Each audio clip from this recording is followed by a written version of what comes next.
El candidato a diputado nacional por la coalición La Libertad Avanza, Javier Milei, dio la mayor sorpresa en los comicios del domingo al consolidarse como la tercera fuerza política en la ciudad de Buenos Aires. El año pasado festejaba acá, junto a muchos de ustedes, mi cumpleaños.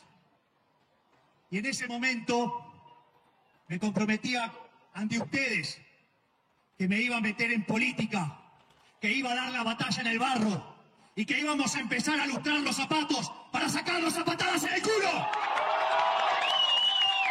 Pero no le vamos a dejar pasar ese proyectito de independencia del Banco Central, porque nosotros vamos a quemar el Banco Central.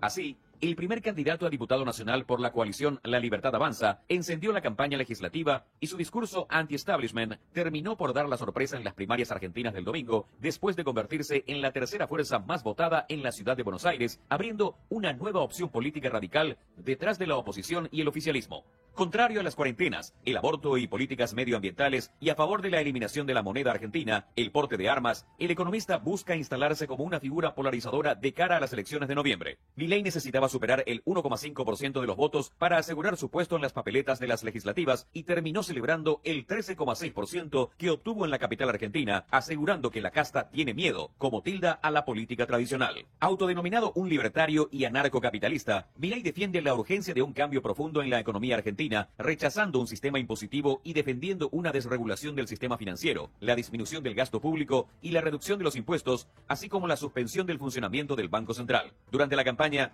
Milei mantuvo altos niveles de confrontación con el peronismo y la oposición. En esa línea, aseguró el domingo que si las fuerzas de Libertad Avanza se suman a la coalición Juntos por el Cambio, el kirchnerismo queda en tercer lugar y empieza a decir adiós. No hay nada para festejar, porque estamos en la Argentina del 50-50.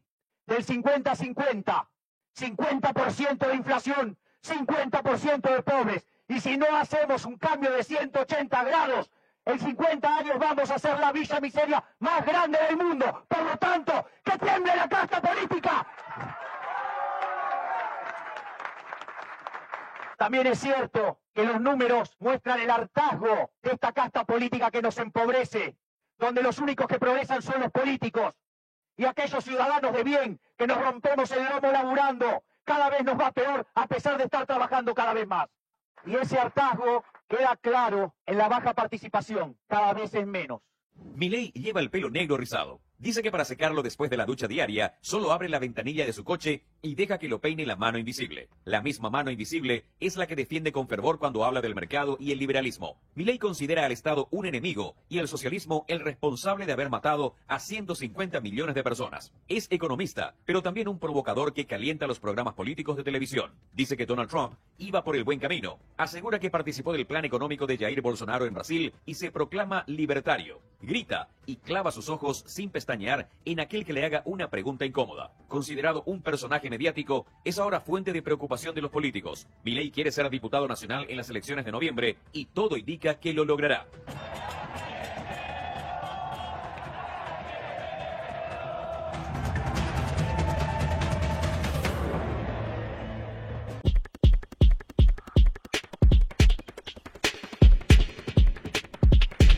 Muy buenas noches, hoy vamos a estar con Javier Milei, que muchas veces nos visitó acá en el programa.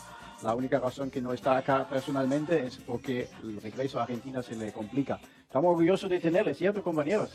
¿Cierto? Muy buenas noches, realmente es un gusto compartir nuevamente con todos ustedes y a Javier Milei un gran abrazo, unas felicitaciones enormes, porque lo que ha hecho realmente se merece elogio y todo el equipo que lo está acompañando. Muy buenas noches, querido compañero de mesa, buenas noches a la teleaudiencia y buenas noches al señor Milei, que yo no conozco personalmente, lo veo por televisión. Bueno, muy buenas noches, feliz con Javier Milei, emocionada por todo lo que está sucediendo. Para mí no fue una sorpresa, ojo, yo sé que a veces el eco en las redes y en las noticias sorpresa, para mí no era una sorpresa, esto tenía que ser así. Así que bueno, muchísimas felicidades y contenta de que hoy nos acompañe en el programa. Bueno, en primer lugar, buenas noches a cada uno de ustedes.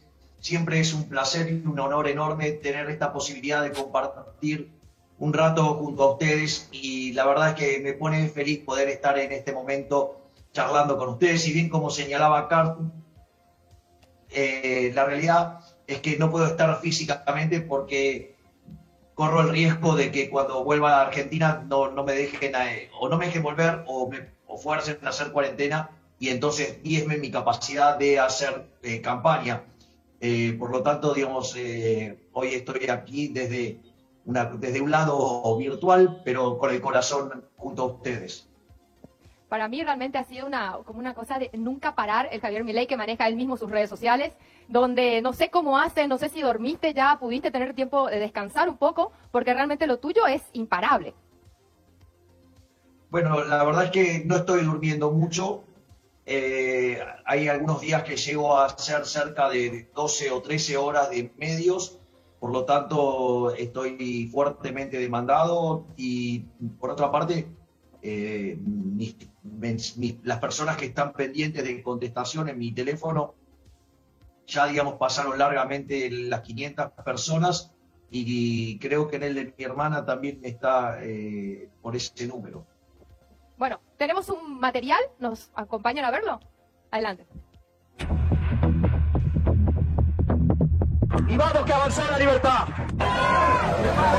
Las elecciones primarias, también llamadas PASO, fueron creadas en el 2009, en las que se definen básicamente dos cuestiones. ¿Qué partidos están habilitados a presentarse a las elecciones nacionales, que según la ley son aquellos que obtengan al menos el 1,5% de los votos, y la lista que representará a cada partido político? Las PASO representan la primera etapa de las elecciones para diputados y senadores programadas para el 14 de noviembre. En estas internas, el gobierno de Alberto Fernández y Cristina Kirchner sufrió una dura derrota en las elecciones primarias de este domingo 12 de septiembre. Sus candidatos perdieron en 18 provincias: Buenos Aires, Capital Federal, Chaco, Chubut, Corrientes, Córdoba, Entre Ríos, Jujuy, La Pampa, Mendoza, Misiones, Neuquén, Río Negro, Salta, Santa Cruz, Santa Fe, San Luis y Tierra del Fuego. El Frente de Todos, que presentó las primarias como un plebiscito de la gestión, sufrió un duro revés en las urnas, incluso en distritos que históricamente le son favorables, como las provincias de Santa Cruz y Chaco. El territorio que en 2019 había sustentado la victoria presidencial de Alberto Fernández no solo se dio vuelta, sino que entregó algunos datos inesperados hasta por los encuestadores del gobierno. El kirchnerismo perdió en 7 de las 8 secciones electorales. Y en la única que ganó, la tercera, Avellaneda, Quilmes y La Matanza, entre otros, ganó por apenas 8 puntos, cuando hace 2 años, en esos partidos, había ganado por más de 30 puntos. Y evidentemente, algo no habremos hecho bien para que la gente no nos acompañe como esperábamos que nos acompañe. Algo no habremos hecho bien para que la gente no nos acompañe como esperábamos que nos acompañe. Otra gran sorpresa de las elecciones PASO 2021, sin duda, fue la aparición política del economista y panelista del programa Libres para Elegir de Unicanal, Javier Milei. Yo les dije, no vine acá para guiar corderos, vine para despertar leones, y los leones están despertando. Una irrupción que logró la aceptación entre los votantes y lo llevaron a quedarse con casi el 14% de los sufragios en la ciudad de Buenos Aires con el movimiento La Libertad Avanza. Milei quedó en tercer lugar, por debajo de María Eugenia Vidal, de Juntos por el Cambio, y Leandro Santoro, del Frente de Todos. El kirchnerismo, derrotado a un nivel sin precedentes este domingo, puede culparse parcialmente por el fenómeno del voto optativo para los jóvenes de 16 a 18 años.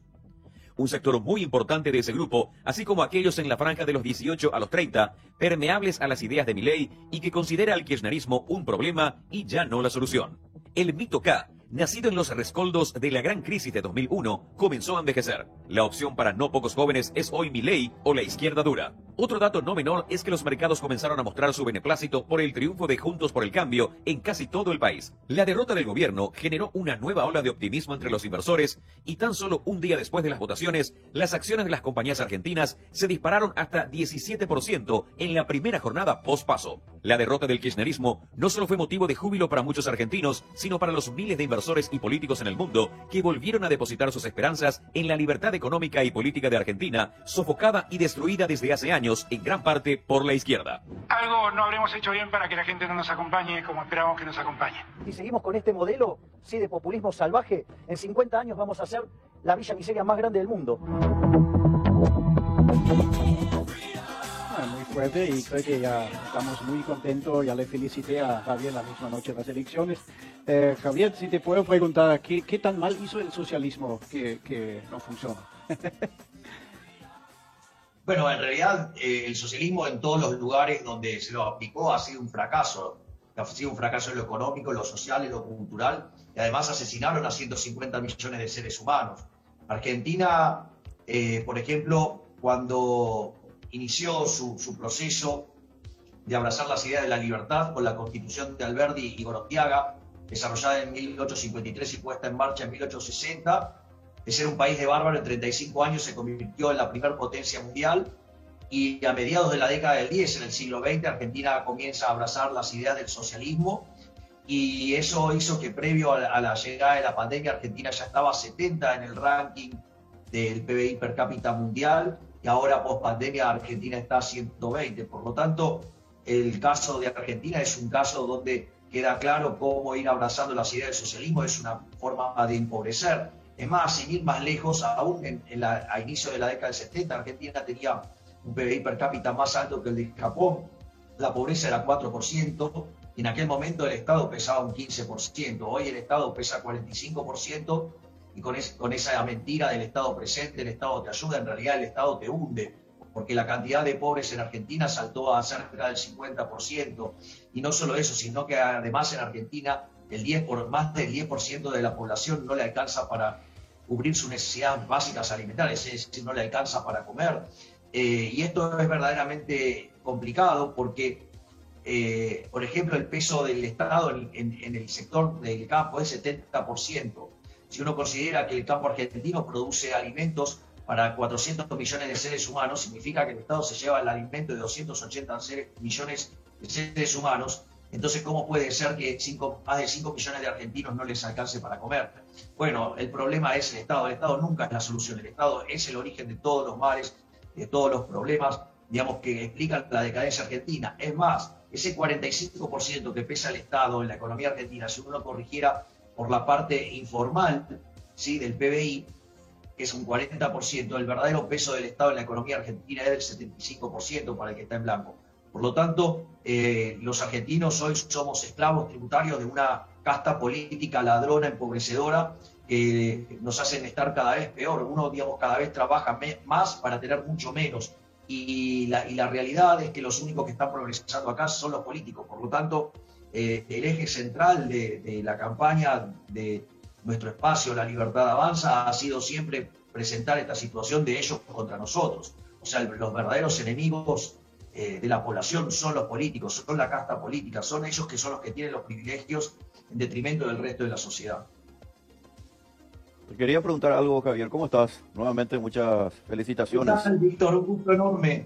Sí, sí, también es un gran gusto realmente. Aquí estamos, pero muy contentos por la gran victoria que lograste y básicamente dando una lectura un poco del punto de vista de la batalla cultural, y hay otra lectura política. Desde el punto de vista de la batalla cultural, creo que la efervescencia que se ha logrado a través de tu figura significa que por lo visto Argentina no está del todo perdida. Quiere decir que hay una suerte de remanente fiel alberdiano o alberdiana que todavía cree en las ideas de la libertad, y lo que faltaba era precisamente un poco volver a levantar esa bandera, de manera que esa es una cuestión fundamental. Pero la lectura política es la que te quiero preguntar concretamente. Suponiendo que obviamente ya estemos en noviembre, hayas logrado el cargo correspondiente de diputado, supongo que vas a tener que de alguna manera lograr alguna suerte de acuerdo con otros sectores para implementar ciertas medidas, ciertos proyectos que precisamente lleven a cabo las reformas que se necesitan para impedir que Argentina siga por este derrotero lamentable que, como sabemos, está ocurriendo. ¿Cuál es tu visión con respecto a lograr esos acuerdos y sobre todas las cosas, con qué grupo te parece que se podría llevar a cabo? En principio, desde mi punto de vista, en lo que tiene que ver en la acción legislativa, en caso de que verdaderamente pueda confirmar en noviembre esta performance o aún más mejorarla de manera sustancial, el primer punto que tengo para decir es que no necesito tener acuerdos con nadie. Porque básicamente lo que yo voy a hacer es un planteo de la política desde una perspectiva moral. Es decir, los proyectos que yo apruebe o no apruebe van a estar vinculados a una definición moral, van a ser sometidos a un criterio moral. Y eso tiene básicamente dos consecuencias o dos líneas de acción. Una es sobre lo que no voy a hacer. Jamás voy a subir los impuestos, jamás voy a crear nuevos impuestos, jamás voy a ir contra la libertad, jamás voy a ir contra la propiedad, jamás voy a ir contra la vida. Si ustedes se fijan con esas definiciones, es más que suficiente para estar del lado opuesto de toda la casta política. Ese es el primer punto. El segundo punto es sobre qué es lo que voy a hacer. Obviamente, impulsar proyectos o aprobar proyectos que estén de la mano con los mejores valores morales de la sociedad. Yo suelo hacer esta presentación en un formato de preguntas, por ejemplo. Entonces, yo solo voy a hacer el ejercicio con Víctor, que es quien hizo la pregunta. Entonces, Víctor, ¿vos estás a favor del robo? Desde luego que no, desde luego que no. Exactamente. Vamos a otra pregunta. ¿Vos estás a favor de que los políticos sean corruptos? De ninguna manera. Pero sabemos cuál es la causa de esa corrupción. Exacto. Y ahora yo te hago otra pregunta más. ¿Estarías de acuerdo con que los políticos nos roben 5 puntos del PBI? Pero por supuesto que no, al contrario, no deberían robar, pero ni un punto, ni 0, punto. Bien, exacto. Sin embargo, Argentina tiene un instrumento, una institución que se llama Banco Central de la República Argentina y le roba a los argentinos 5 puntos del PBI, ¿sí? Con el impuesto inflacionario. Por lo tanto, en ese contexto, ¿sí? La realidad es que, ¿por qué entonces vamos a tener Banco Central? Si ese Banco Central lo único que ha hecho es dañar a los argentinos, cobrando un impuesto que además sí tiene la característica de ser altamente regresivo, donde pega entre 25 y 30 veces más fuerte sobre los más vulnerables, y además en los testeos empíricos para el caso argentino, cada vez que la tasa de inflación supera el 20%, Argentina pierde 1,58 de crecimiento.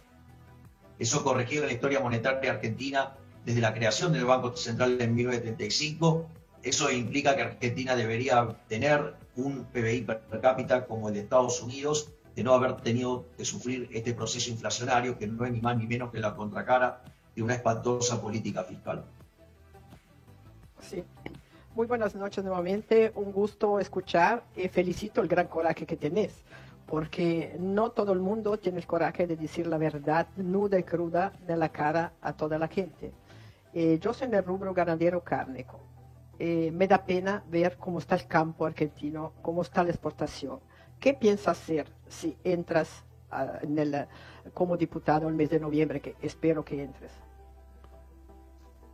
A ver, vamos a algunas cosas. Yo jamás aprobaría creación de impuestos o suba de impuestos. O sea, y trabajaría siempre para la reducción de impuestos. Por lo tanto, uno de los impuestos más nocivos que están cumpliendo sobre el campo argentino, ¿cuál es? Las retenciones.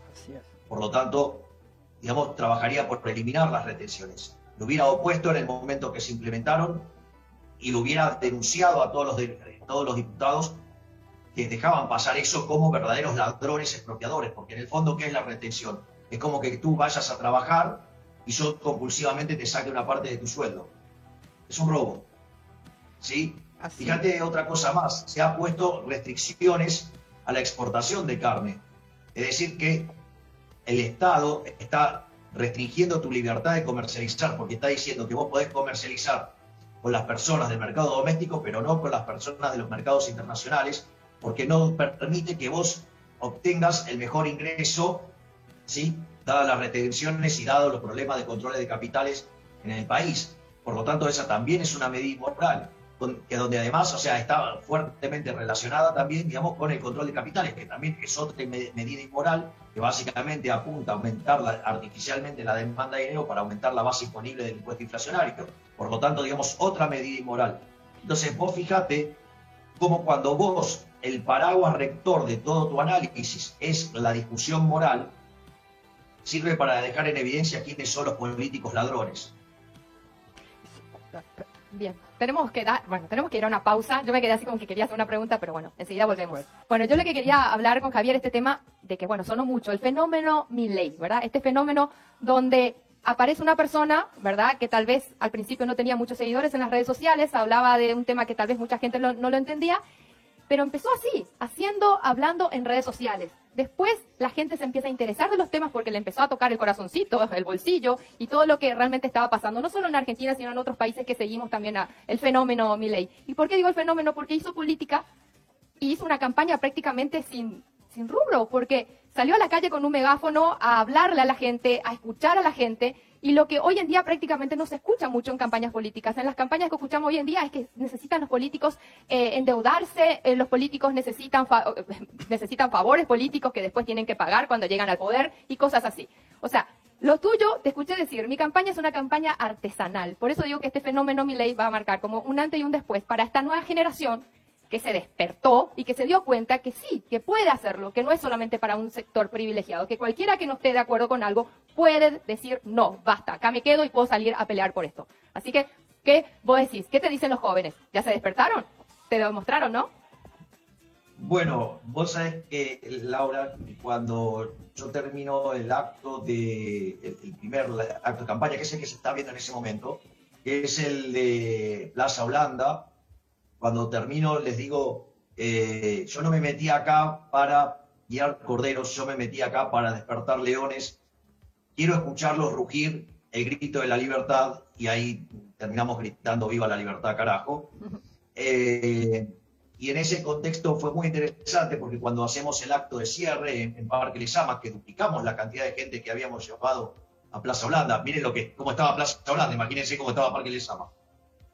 Y en ese contexto, yo una de las cosas que les agradecí fue que habían rugido fuerte, y que habían rugido tan fuerte que toda la casta política estaba muy asustada. Y bueno, después, una semana después, las personas lo volcaron en las urnas con este resultado verdadero y verdaderamente inédito, al menos en lo que tiene que ver en Argentina, porque lo que hay que tener en cuenta es que yo vengo por fuera de la política, nunca actué en política, la estructura con la que entramos es absolutamente nueva. Es más, hicimos campaña de una manera muy artesanal. La campaña, en nuestro caso, tiene 3 pilares. Uno es la exposición mediática, tanto de Ramiro Marra como mi caso. Ramiro es el primer candidato a legislador porteño, que también y es un youtuber financiero muy importante, y lo que tiene que ver con mi presencia. Entonces, eso era una de las formas con lo que nosotros armamos la campaña. Otra parte muy importante tiene que ver con lo que hacemos en materia de redes sociales. Por ejemplo, nosotros, en mi caso, supongamos, yo subo un video en mi cuenta de Instagram y en estos momentos están cerca de las 300.000 reproducciones. O sea, 300.000 reproducciones son 3 puntos de rating. Y la realidad es que para hacer una campaña a lo largo del mes de campaña se necesitan 65 puntos de rating. Por lo tanto, una de las herramientas más fuertes con las que contamos es justamente con lo que hacemos desde mi Instagram, donde hoy en este momento tengo cerca de 820.000 seguidores, o mi cuenta de Twitter, que está cerca de los 500.000 seguidores, o mi fanpage en Facebook, que está en el torno de las 200.000 seguidores. En realidad no he visto el último número, pero entonces esto quiere decir que hay un fuerte alcance de lo que nosotros estamos haciendo por las redes. Y después hay un elemento crucial que ninguno de los miembros de la casta política lo puede hacer libremente como lo hacemos nosotros, que es directamente caminar por los distintos barrios de la capital federal sin ser linchados por la gente. El que nada debe, nada teme, ¿no? Anda libre. Exactamente. Sí, hay que decir que yo conozco mucha gente en Argentina, tengo muchos amigos, hablo con ellos. Es la cosa que da pena, llamámoslo así, porque una nación como la Argentina, que era el granero del mundo, era la nación más rica de América Latina, y que hoy la gente, como vos decís, tiene hambre, no tiene para comer. Y retención de la exportación, pero el precio de la carne no bajó en la góndola, al contrario, retención de grano. ¿Y cómo quieren hacer? Porque mucha gente que hasta ahora no trabajó, ¿cómo van a ponerla nuevamente a trabajar? Este es el problema. ¿O cómo van a hacer para que esta gente se despierta? Pero es muy lindo de ver el suceso que tiene, porque hay que decir que la gente está harta de muchas cosas. Entonces el suceso que vos tuviste en esta elección demuestra lo harto que tiene una gran parte del pueblo y que quiere volver a vivir bien como merece, como todo merece.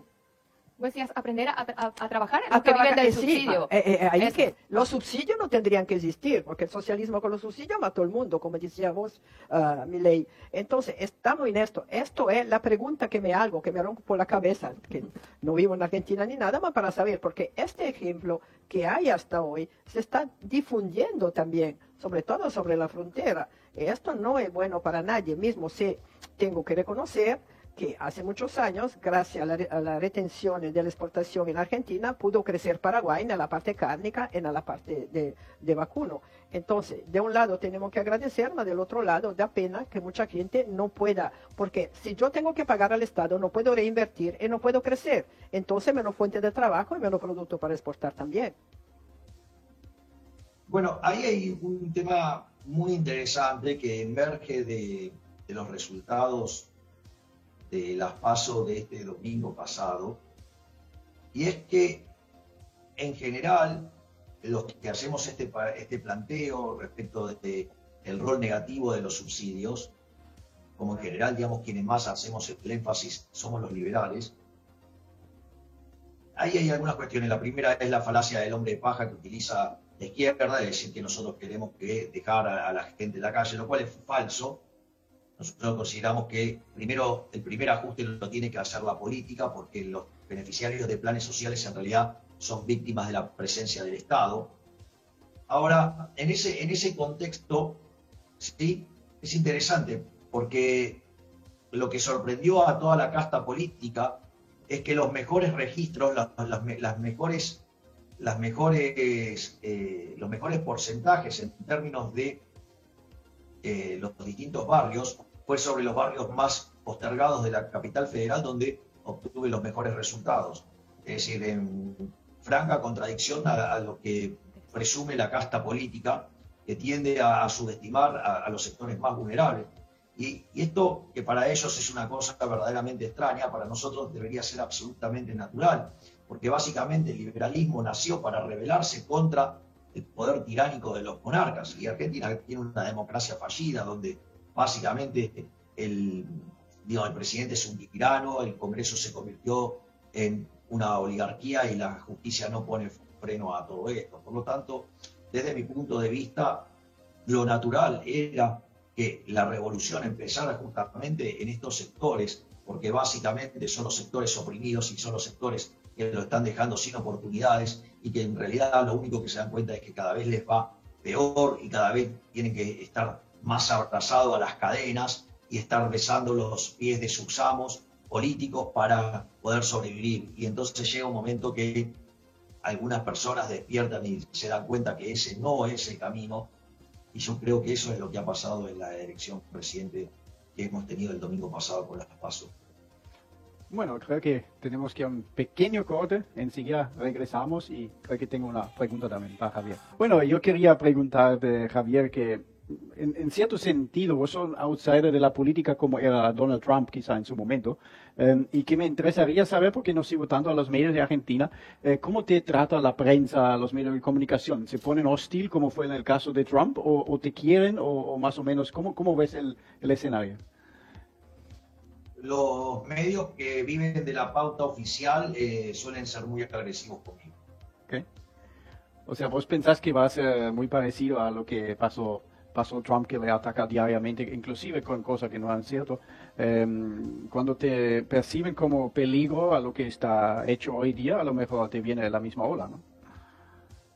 Bueno, de hecho ellos mismos, muchos de los políticos y muchos socios de la casta política que viven de los subsidios o de los privilegios que da el Estado, eso incluido el periodismo, suelen ser muy, muy agresivos con mi persona, porque claro, digamos, o sea, estoy poniendo en jaque sus privilegios, obviamente, ¿no? Y estás preparada para enfrentar la batalla, obvio, ¿no? No hace falta ni preguntarte. si alguien puede, vos puedes. Quiero volver, Javier, a un tema que me parece nomás interesante, porque se relaciona mucho con lo que puede pasar aquí con Paraguay, en Paraguay.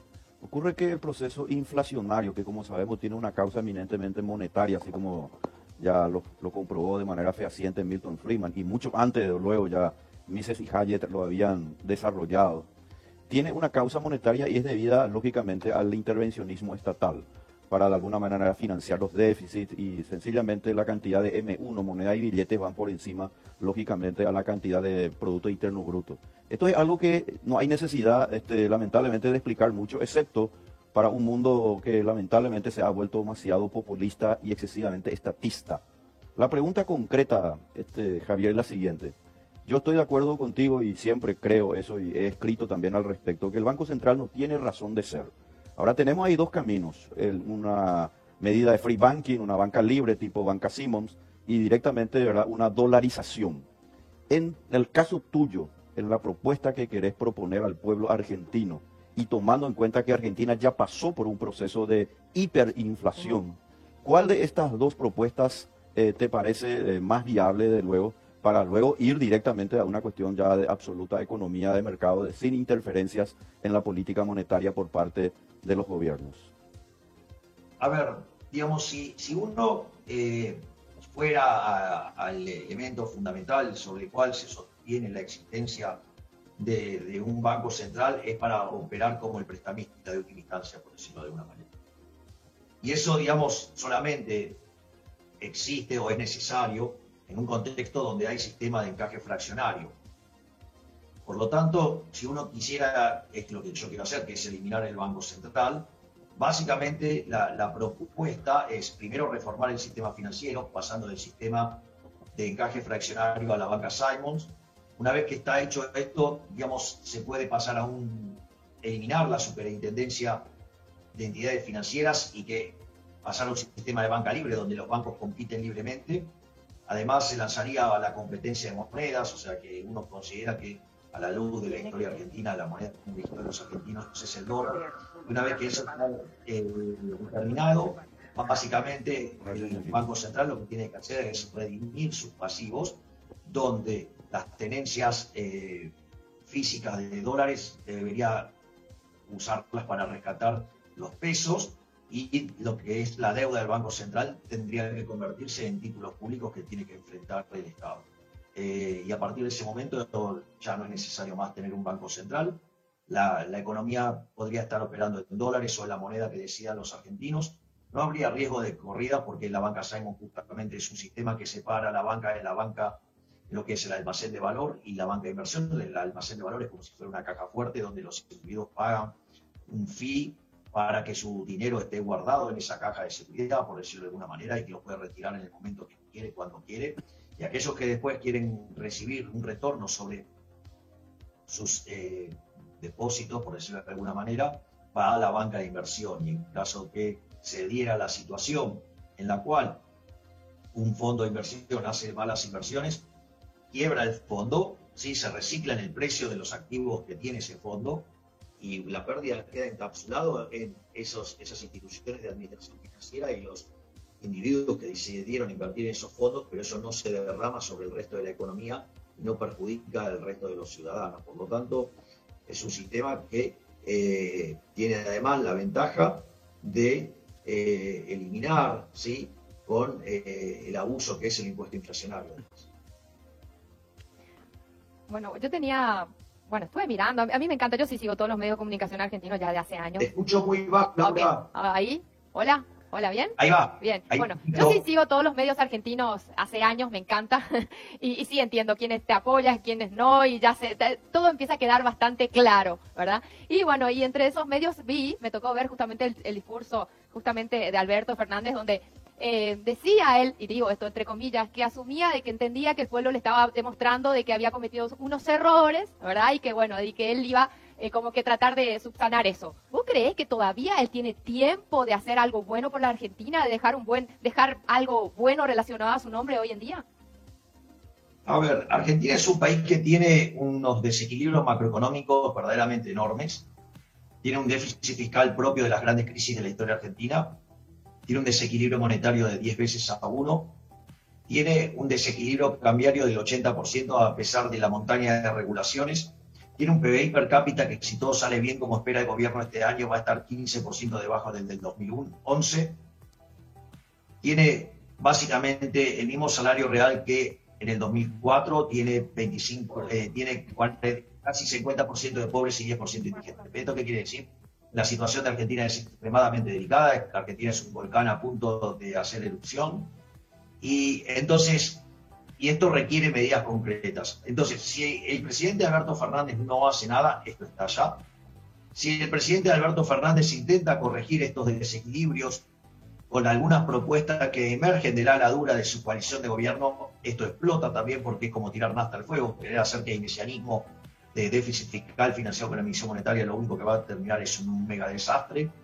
Y lo que sí puede hacer Alberto Fernández, dado que es un cadáver político, porque digamos ya no tiene más futuro en la política, ahí básicamente lo que puede hacer, dado que no tiene ni credibilidad porque carece de reputación, es hacer el ajuste. Obviamente que como no tiene reputación y por ende no es creíble, eso va a implicar que va a haber que pagar una transición muy dura y que va a haber costos sociales, pero lo que hay que hacer es que esos costos recaigan sobre la casta política y no sobre los argentinos de bien que se ganan el pan con el sudor de su frente. Por lo tanto, sí podría hacer algo Alberto Fernández, que es agarrar y hacer el ajuste que la economía necesita, asumir y pagar él todos los costos, y así a partir del próximo gobierno dejar la economía en una condición sana para que de esta manera Argentina inicie un proceso primero de recuperación y después, en la medida que avancen las reformas estructurales que necesita Argentina para crecer, vuelva a poder crecer nuevamente.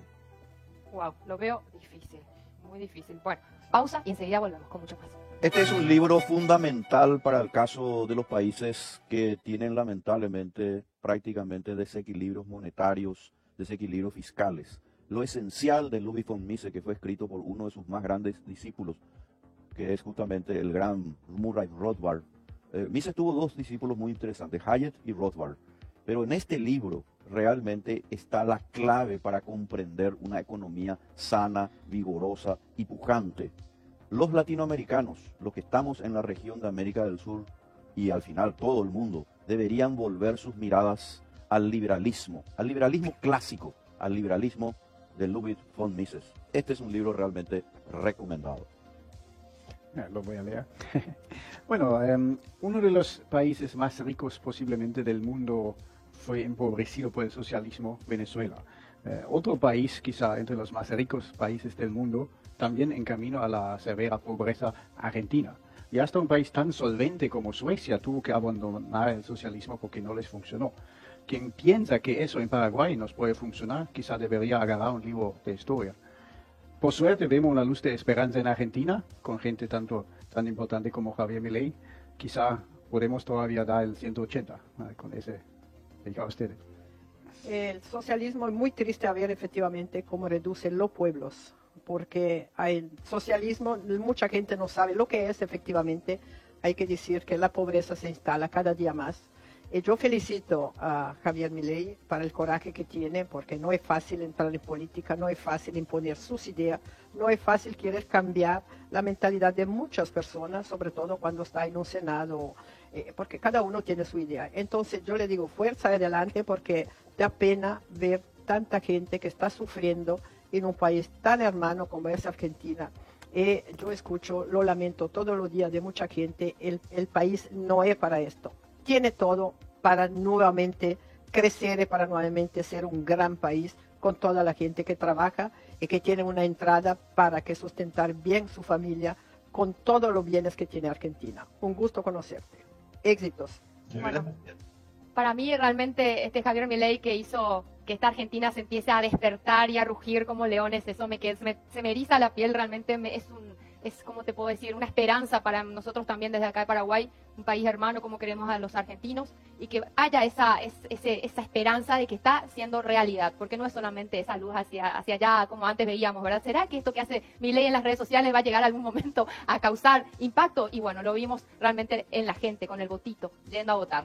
Algo que acá en Paraguay tendríamos que aprender muchísimo de todo lo que está pasando en la Argentina. Tenemos que aprender de esto. Y bueno, Felicidades, Javier, orgullosa de todo lo que estás haciendo. Y bueno, estoy segura de que esto recién comienza. Y todo el apoyo que ya sabéis que tenés en esta mesa redonda. Quiero agradecer rapidísimo a las marcas que me ponen linda, como cada domingo. Muchísimas gracias a Sax, que me viste tan elegantemente. Gracias a Charme por cuidarme el cabello. Y al profe Arturo Bavera por el make-up. Por mi parte, buenas noches. Gracias. Javier, te escuchamos. Bueno, quiero darles las gracias a ustedes porque desde hace tiempo me están acompañando. Siempre es un placer y un honor enorme cada vez que tengo la posibilidad de estar en el programa. Y quiero decirles que vale la pena dar la pelea por las ideas de la libertad, porque la libertad no solo trae la prosperidad, sino que además trae la paz, el bienestar y la felicidad. Por lo tanto, la vida sin libertad no tiene sentido alguno y además la libertad nos trae un montón de beneficios en términos de bienestar emocional y económico. Por lo tanto, no hay motivo para no pelear por la libertad. Seamos libres, porque lo demás no importa nada, decía el general San Martín. Muchísimas gracias. Muchas gracias, Javier. Estamos muy contentos realmente. Y un breve mensaje para el Paraguay. Nosotros no necesitamos ir hacia más políticas socialistas. Tenemos ejemplos por todos lados que han fracasado. La gran epopeya que estás llevando, Javier, y que realmente se merece el mayor de los elogios, realmente es para nosotros un motivo de orgullo tenerte como amigo, tenerte como un amigo sobre todo libertario, y que la causa de la libertad, la causa de la república, se siga extendiendo por estas benditas tierras latinoamericanas. Hasta el próximo domingo. ¿Eh? ¿Y cómo es, Javier? ¿Viva? ¿Viva? ¿Lo quiero escuchar a Javier?